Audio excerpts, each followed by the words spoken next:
SLBC tunnel దగ్గర సహాయక చర్యలపై మంత్రి ఉత్తమ్ కుమార్ రెడ్డి కీలక వ్యాఖ్యలు చేశారు. ఎస్ఎల్బీసీ పూడికలోకి వెళ్లాలని నిర్ణయించినట్లు చెప్పారు. 2 రోజుల్లో ఆపరేషన్ పూర్తి చేస్తామని వెల్లడించారు. సమగ్ర ప్రణాళికతో తాము ముందుకు వెళ్తున్నామని, గ్యాస్ కట్టర్తో కట్ చేసి దెబ్బతిన్న టన్నెల్ బోరింగ్ మిషన్ను వేరు చేస్తామని పేర్కొన్నారు.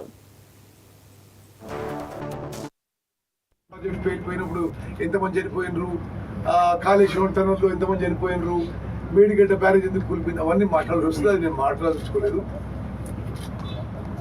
ప్రతిపక్షాలు చాలా దురదృష్టకరం ఆ విధంగా మాట్లాడడం, ఈ దిగజారిన మాటలు అనవసరం. దేశ విదేశాల్లో ఉన్న బెస్ట్ టనల్ ఎక్స్పర్ట్స్ మేము ఇక్కడికి ఆహ్వానించి, మేము కూడా మంత్రులను కూడా 24 గంటలు, సంఘటన జరిగిన 3 గంటల నుంచి ఇక్కడే ఉండి సూపర్వైజ్ చేస్తున్నాము. ఇదంతా అయిన తర్వాత సరే ఆ సంఘటన వేరే వివరాలకి పోతాం, కానీ right now we are focusing totally on rescue and relief. మరోసారి భారతదేశంలో ఈ టనల్స్ విషయంలో అత్యంత నైపుణ్యం ఉన్న అందరినీ మేము ఆహ్వానించి ఇక్కడ తీసుకురావడం జరిగింది.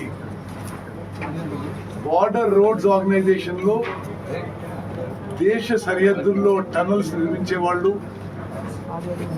ఈ గత కొన్ని సంవత్సరాలుగా భారతదేశంలో ఎక్కడ టనల్ యాక్సిడెంట్ జరిగినా అందులో పాల్గొన్న వారిని ఈరోజు మేము ఆహ్వానించి మరి మా ఎంబడి తీసుకొచ్చి ఈరోజు టనల్లో కూడా పంపించి మరోసారి పరిశీలన చేయడం జరిగింది. మరోసారి వైసీపీ నేత వల్లభనేని వంశీ 2వ రోజు కస్టడీ విచారణ